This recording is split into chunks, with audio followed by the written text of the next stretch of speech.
జాతర ప్రారంభం ఈ రోజు నుంచే 900 ఏళ్ల చరిత్ర, 10 రోజుల వైభవం. తిరుపతి గంగమ్మ జాతర ఘనంగా ప్రారంభమైంది. This is not just a festival, this is devotion, tradition and powerful faith. ప్రతి సంవత్సరం తిరుపతిలో జరిగే ఈ జాతరలో భక్తులు అమ్మవారిని శాంతింపజేయటానికి వివిధ వేషాలు ధరించి పూజలు చేస్తారు. ప్రతిరోజు ఒక అర్థం ఉంది, ప్రతి వేషం ఒక కథ చెప్తుంది.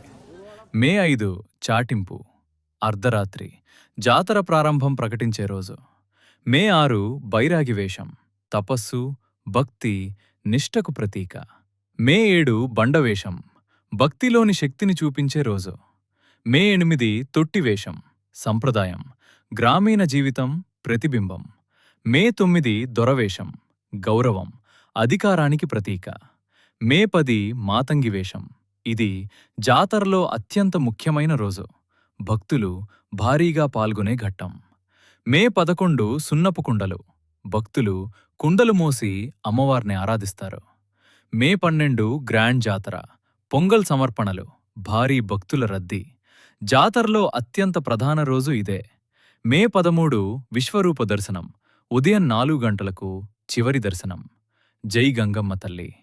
మీకు ఏ రోజు వేషం ఎక్కువగా నచ్చింది? కామెంట్లో చెప్పండి. ఇలాంటి మరిన్ని వీడియోల కోసం లైక్, షేర్, సబ్స్క్రైబ్ చేయండి.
రాజు వేషం వస్తుంది అమ్మవారు, రాజు వేషం వస్తే బయటికి వచ్చింది అక్కడికి అన్ని కులాలు